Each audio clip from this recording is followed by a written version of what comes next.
Hello and welcome to another episode of the Ideal Investor Show. Today, I want to talk to Andy Gurczak, and I want to really have a conversation because that has happened to me, and I'm sure this has potentially happened to you as well. When something happened and you have insurance and you say, okay, well, that's what I have insurance for. I want to file a claim, and you file a claim and you get some money out of it to do the repair or fix whatever got broken, and then wonder, was that really as much as I could get out? And Andy is an expert on how to get the maximum out of whenever something breaks so that you really have to come out as little as possible out of pocket. So here's a public adjuster. He is not beholden to anybody. And that will really be an awesome discussion to find out how do we actually get that done.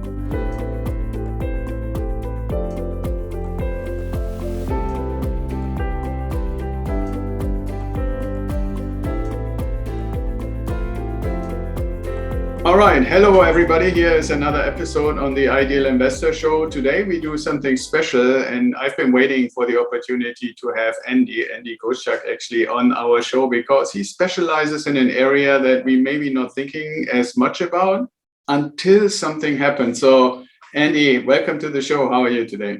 Thank you, Axel. Thank you for having me. I'm doing great. So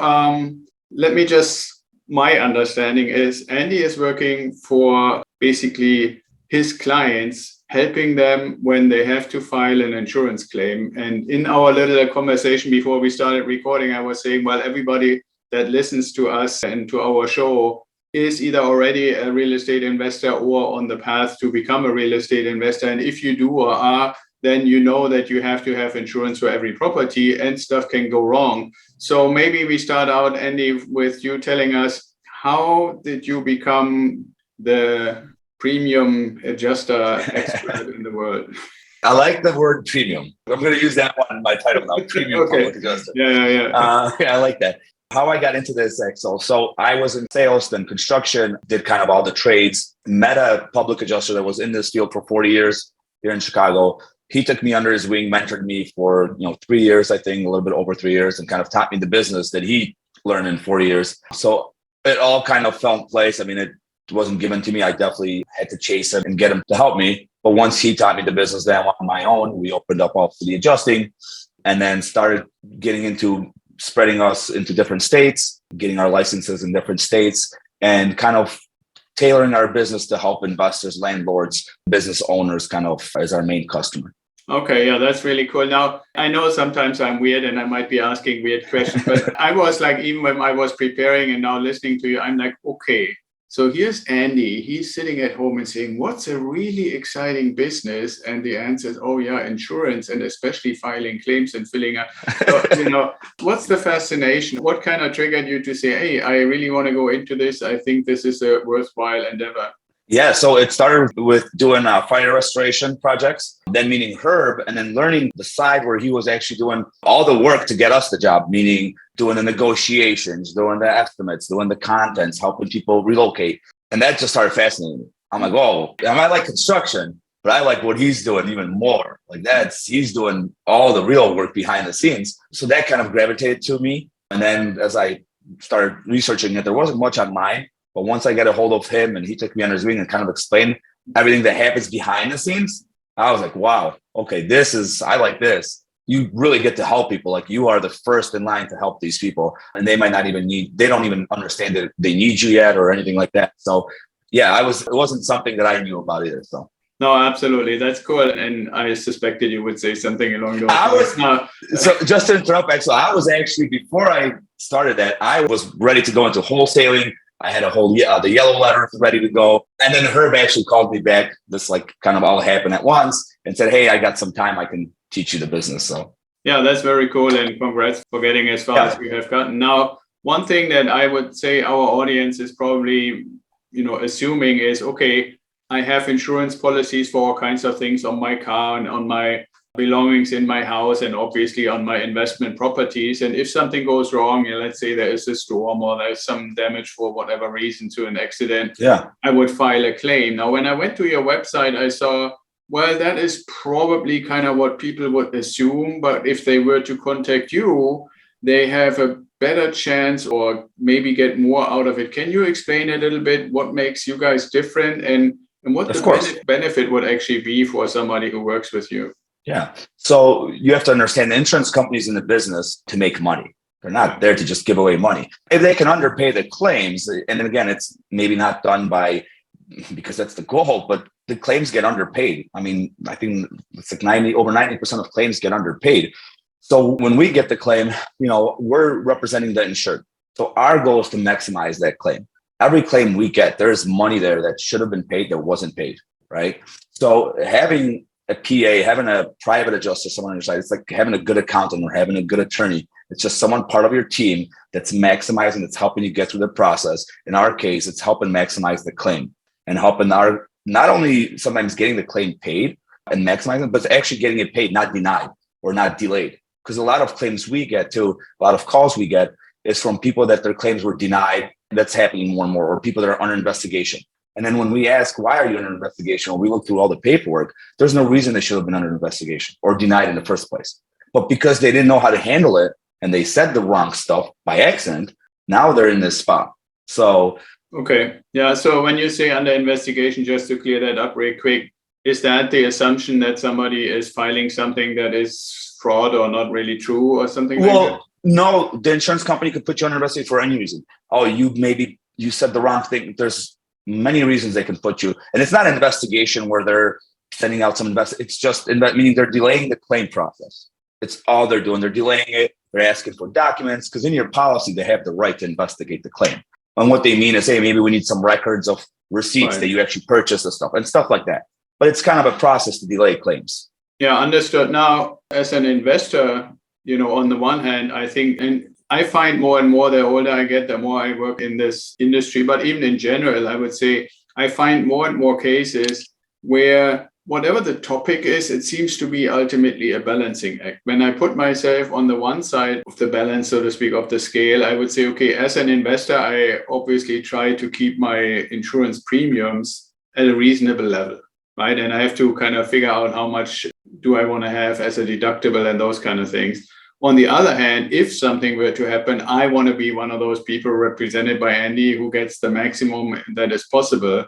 And I understand that when you say the insurance companies, want to pay as little as they can get away with is obviously because that's where they make the money between collecting premiums and paying out as little as possible. Can you take us maybe through an example where you would say this is kind of what the situation was for a client who maybe tried it first themselves and then you had them, just so our audience gets a little bit of an idea, what can be the impact if you have like somebody who's doing this every day like you do to represent you as the policyholder? Yeah. So we can go into different examples of where someone was denied, or we like to usually start a claim process for majority of our clients. We're the ones handling the claim from the beginning. But I'll give you an example of a client that called us. He heard us on, I think it was a podcast or one of his mentors referred him to us. I was a claim, 16 unit had a fire. The adjuster came out. His limit was 500,000, but he had an actual cash value policy, meaning it was what it's worth now. So the depreciation that they take out wouldn't be paid to him. So the adjuster, if he had 500,000 in his policy, the adjuster wrote an estimate for 500. But then they took 250 out and said, here's 250. The other 250 that's depreciated, you can't recover. So when we came in, I could tell right away, looking at the damage pictures and looking at the estimate, that he stopped writing the estimate because he's overworked. They don't have time, right? So when we got hired, he first of all turned around to our insurer and said, why'd you hire a PA? I already paid you limits. Well, he didn't, because he's got an actual cash value policy. So when we came in and wrote our estimate and negotiated the claim, our estimate was maximum of over 800,000. So after even the depreciation, we got that client a full policy limit of 500,000 plus all these other endorsements. So he walked away with another 300 or 350 on that claim, for example. Yeah, that's a great example. And thanks for sharing that, Andy. Now, you use the term depreciation, and that might scare some of our investors. Can you kind of explain a little bit what that means? And I'm actually seriously hoping we're not talking about the tax depreciation. So no, it's okay. So depreciation, if a policy is recoverable, it's a RCD policy, it's recoverable depreciation. So if they pay you, for example, and I'll make this really easy, they give you $100 for the TV that you purchased 5 years ago, but you purchased it 5 years ago. So they're going to depreciate it by 50%, for example, which is $50. So they're going to give you 50 up front. That 50 is the depreciation, which that gets paid when you replace that TV, or in home or in structure wise, once you do the repairs is when you get that money, the depreciation. No, is there a way, and I'm always assuming that in our policies, at least the ones that I have for our properties, that we have actually replacement value in the policy. So can you kind of say, is that true? Is that a misconception? So most policies are replacement cost, but now with all these premiums going, what agents are doing is to save, on premiums, they're selling actual cash value policies, or they're adding actual cash value endorsements. We see it more and more, right? And we look at estimates and say, oh, the client's like, well, I only got 20,000. Well, no, technically you got 50, but they're taking 30 and you only have actual cash value. So now you can't even recover that 30. So are you guys also helping somebody to review what kind of policies they have before some claim needs to be filed? Yeah, thank you for asking. So for the majority of our clients, even for your listeners, I'll include my number at the end. Yes, all our investors are new clients. I always ask, send us your policies, the addresses, some pictures of the building. Let us see if you have any open gaps, right? Any open exposures. We have no problem. We have a team here. We'll look at your policy, we'll look at the building, and we'll see, if there's anything missing or any other coverages we could recommend to make sure that you are covered 100%. Even if you have all the right coverages, is this claim process going to be smooth? No, it never is. So I don't think but at least you have coverage, so that we can at least fight that, hey, he does have coverage, our client does have coverage. Now we just got to negotiate and settle it.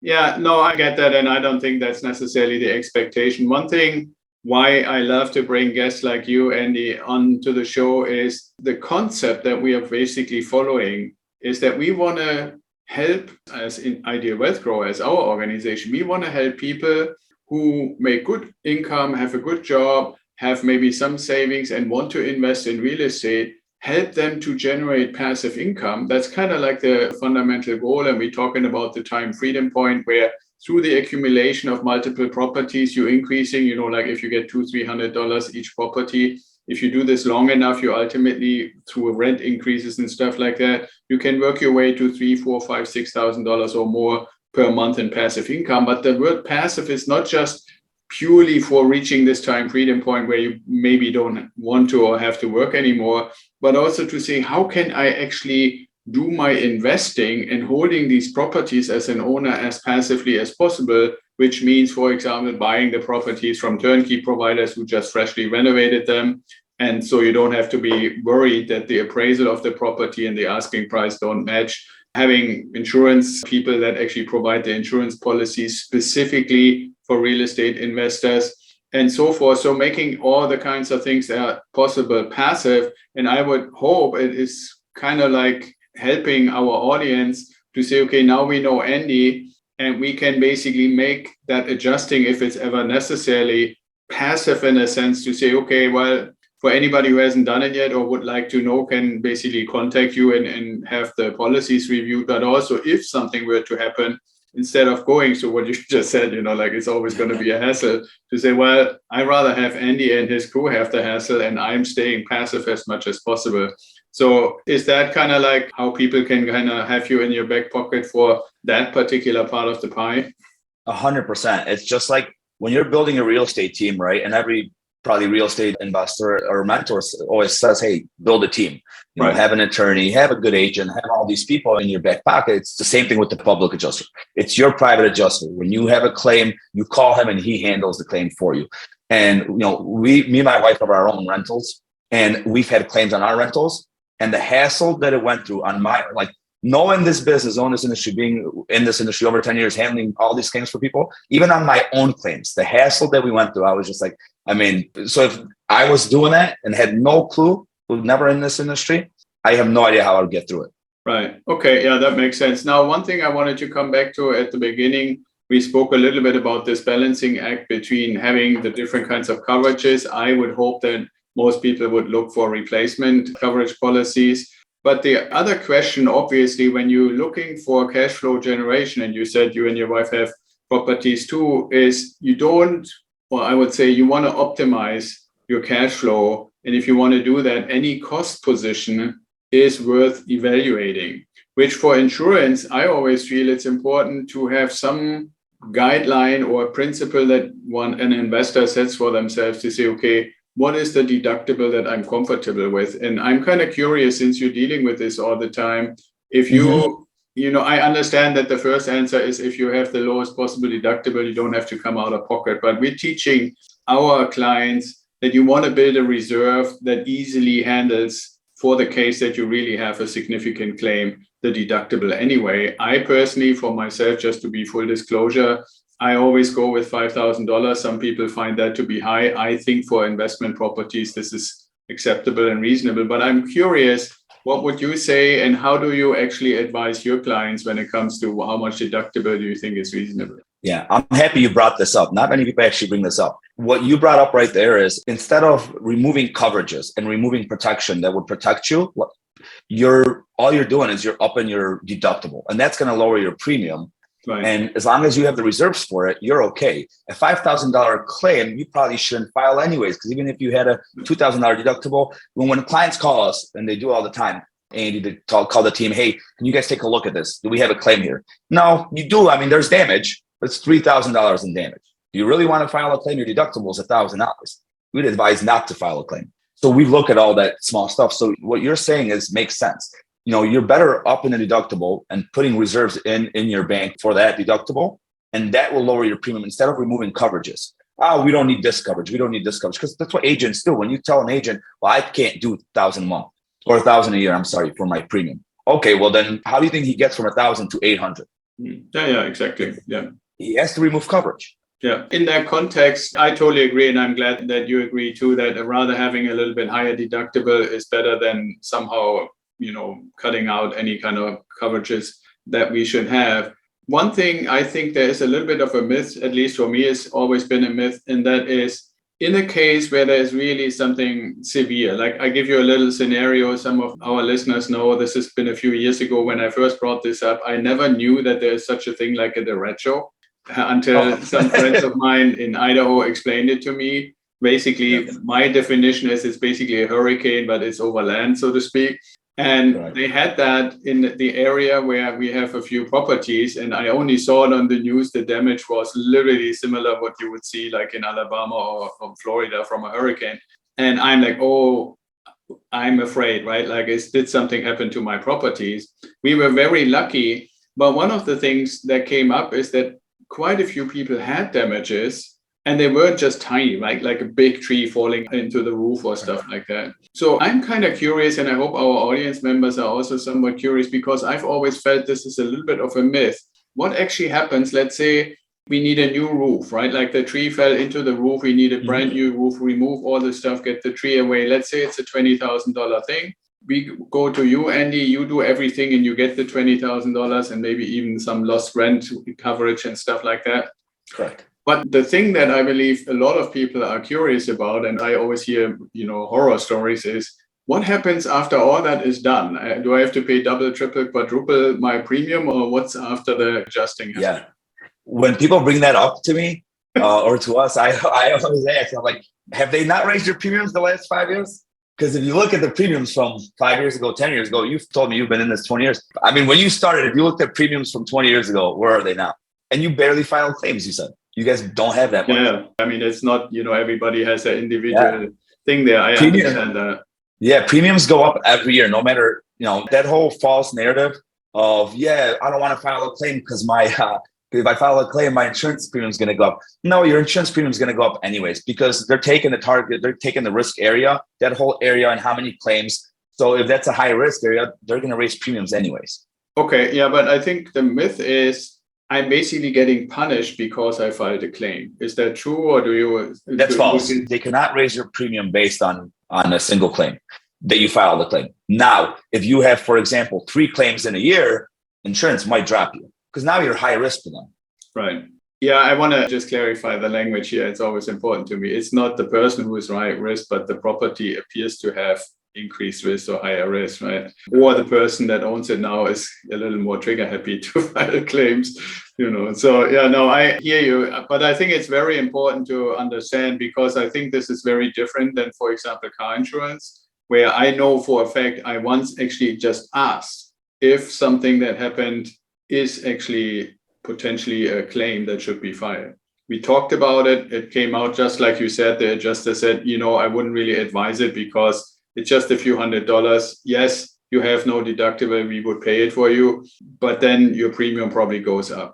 So we both sides decided not to file it for the car thing.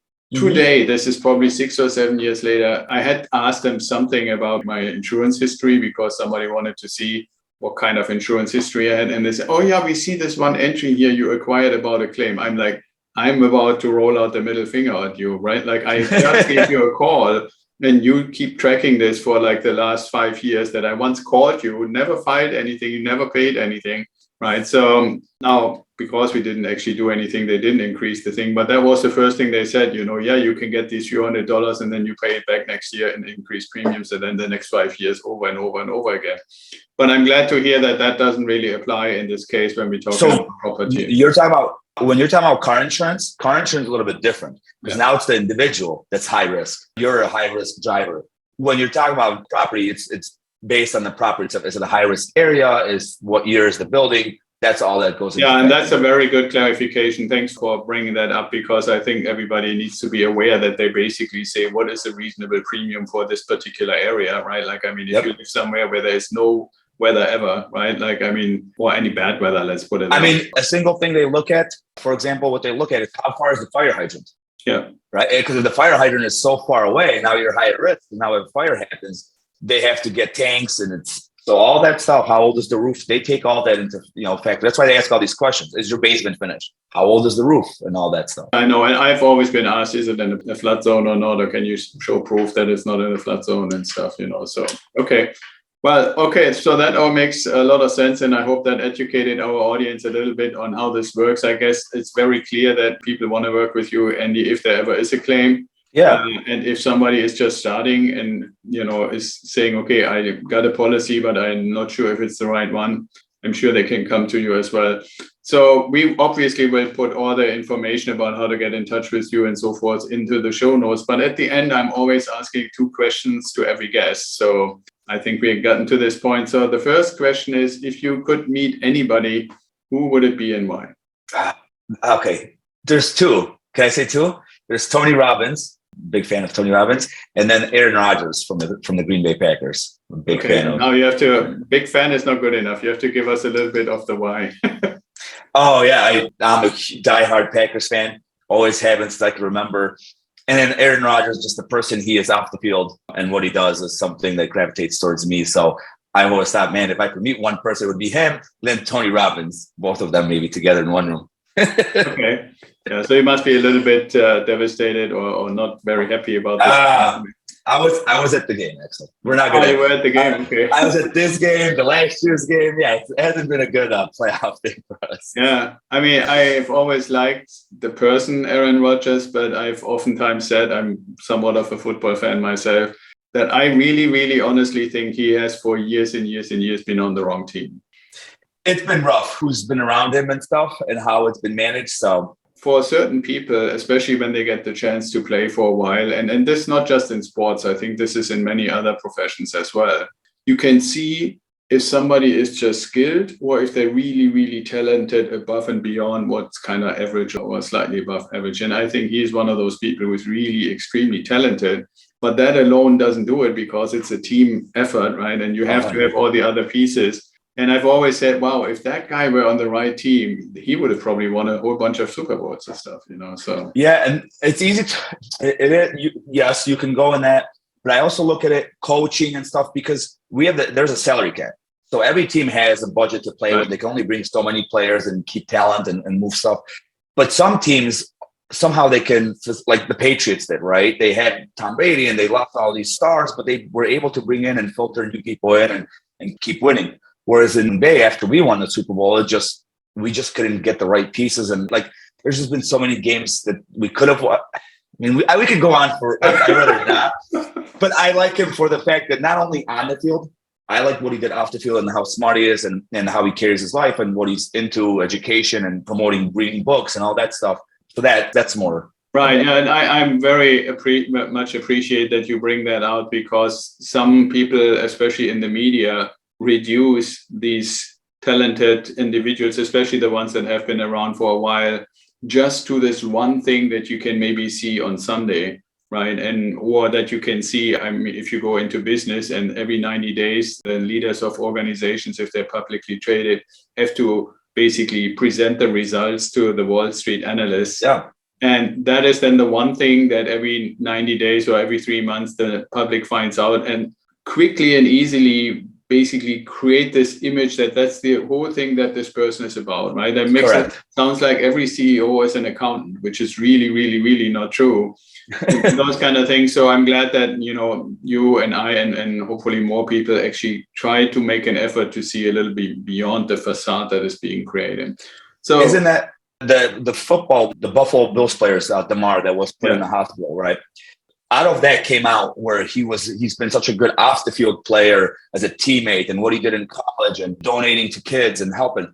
That's such a good story. There's so many players that do such good stuff, just like Rodgers and other stuff. That's never discussed until something happens. And it's always the bad of the players and all this negative stuff, whereas there's so much good that's never discussed until something like that happens, or until like Rodgers went on, he does the Pat McAfee show, same thing, and starts discussing everything that he does off the field and stuff. And somehow that stuff is shadowed by everything else. Yeah, I mean, I actually, and this sounds probably somewhat bad, but with Hamlin, I really had the impression that the media was getting ready of him dying. And so just to be a little bit prepared, they started laying out the whole story. I mean, I'm very, very happy and glad that it didn't happen. They had him to recover. It looks like he's going to have a full recovery. Yeah. But every time, either they have already done it because somebody got badly injured or car accident, or like if you think about Kobe, right? Like when Kobe had that accident with the helicopter, suddenly all the stuff that had nothing to do with basketball came out. And I'm with you. I'm totally with you to say, how sad is it that the media thinks it's only interesting to us as a public and as viewers or listeners when the person isn't around anymore, or when at least the threat exists, the person might not be there anymore, instead of why they're out there doing their thing, right? I would much rather have them take the time to really put a little bit effort into the people. But anyway, we're getting off. I'm 100% in agreement with you, by the way, on that. So. Yeah, very good. So let me ask you the other question. This one is a little more playful, and that is, if you had a time machine, you could go forward, backward, anywhere. You know what you know, you just can't change the space-time continuum. Where would you go and why? I would probably want to go like older times, like older years, maybe like the 1940s, the 1950s, and travel past those times and kind of see those eras, especially the 40s, the 50s, the 60s. I like those eras, the music, kind of everything that was in that era. So yeah, that would be interesting. Yeah, absolutely. Yeah, I've oftentimes wondered, and if you get a time machine, let me know, by the way. Yeah. I mean, I guess we have to call Elon or something. He might be the one who could pull that off, If I was going to bet on one person, it would be him. You're right. Yeah. But I think what I'm personally also fascinated about, and most people want to go back, I would go back to, is to get a little bit more of the insights of certain decisions. Like when certain significant events in the world happen, what was the thinking in the decision-making process is always something that we don't really hear about. We hear the end result and maybe what the trigger was, but not what, nowadays, if somebody asks us, what was the fight a few years ago about raising the debt ceiling in the US and why was that such a hard thing, right? And you remember, that was a political football and the one side was trying. But in the end, in 10 years, everybody would just say, they struggled a little and got raised. And that's it, right? And you never hear exactly what went on there. So, that's very cool. All right. So enough of that. Andy, it was great to have you on the show. Tell the audience in a summary very quick, how can they get hold of you? The best way to get a hold of me for your listeners, they can reach me at my cell phone. It's 708-655-4186, 708-655-4186. That's my direct line. They could call me, text me. If they want to email me, it's andy@allcityadjusting.com. They could check us out on our website, allcityadjusting.com. You type in my name, our company name, there's podcasts, there's all this information. We try to put as much as content as we can. So if they have questions, they're free to call me or email or get a hold of me anyway.